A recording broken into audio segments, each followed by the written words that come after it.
और सुखी होना चाहते तो राजकोट के पागलों, हम तुम्हें एक मंत्र देने के लिए आए हैं। यदि तुम सुखी होना चाहते, हमारे हनुमान दादा के चरण पकड़ लो, हनुमान जी के भगत बन जाओ। और आप कहो कि ये कैसी बात कहते, बहुत प्रमाणिक बात। सब सुख लहे तुम्हारी शरण, तुम रक्षक काहू को डरना। सब सुख हनुमान जी की चरण शरण में व्याप्त है। हनुमान जी की शरणागति लेने से विभीषण को राज सुख भी मिला और राम सुख भी मिला, राजा भी बने और राम जी भी मिले। सुग्रीव जी हनुमान जी की शरण में आए, परिणाम राजा भी बने, राम जी भी मिले। हम तुमसे भी कहना चाहते, तुम भी हनुमान जी की शरण में आओगे तो राम सुख भी मिलेगा और राज सुख भी मिलेगा।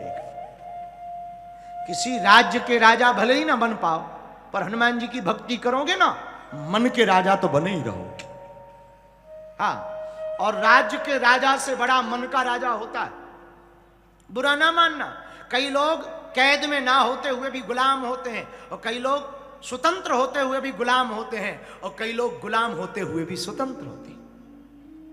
मन के राजा बने कि तुम्हें राज्य मिले ना मिले, तुम सबसे सुखी रहोगे। हनुमान दादा सुखी करते, सब सुख लहे तुम्हारी शरण।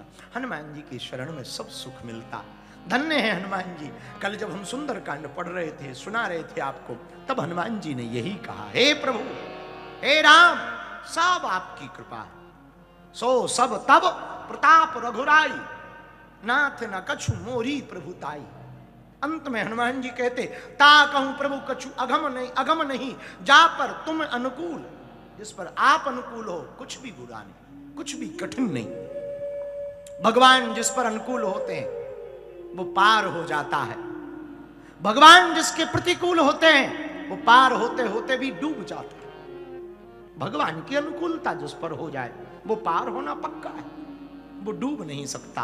पुराना कहना है, भगवान के घर देर है अंधेर, गफलत से जो डर जाए वो जेर नहीं होता, अपनी ताकत पर जो इतराए वो शेर नहीं होता। दरबार में हनुमान दादा के आकर मायूस ना हो बंदे, यहां देर तो होती है पर अंधेर नहीं होता। भगवान के यहां देर होती, अंधेर नहीं होता। हनुमान जी राम जी की शरण में बैठे। राम जी ने पूछा, जानकी मां कैसी है? हनुमान जी ने कहा, पूछो मत, जैसे उनके दिन बीत रहे हम जानते। क्या हुआ? हनुमान जी बोले, प्रभु हमने सुना आप हर युग में जन्म लेते, अवतार लेते, हर युग में आते। भगवान बोले हाँ। पर हनुमान जी बोले, प्रभु बुरा ना माने तो एक बात बताएं। बोले बताओ। बोले कई ऐसे युग हो गए जिसमें आपका अवतार ही नहीं हुआ। राम जी बोले ऐसा हो ही नहीं सकता, जितने युग हुए हम उतने में हमने अवतार लिया। हनुमान जी बोले, प्रभु माता जानकी जी से जाके पूछो, उनका एक एक पल एक एक युग के समान बीत रहा, और इतने पल हो गए, उतने ही युग हो गए, पर आपके अब तक उनको दर्शन नहीं। अभी भी वो शोक में। शोक में कहां? लंका में। लंका में कहां? अशोक वाटिका में। और देखो ये रावण की लंका है, इसलिए रावण की लंका में पेड़ का नाम अशोक है, पर माता जानकी जी शोक में।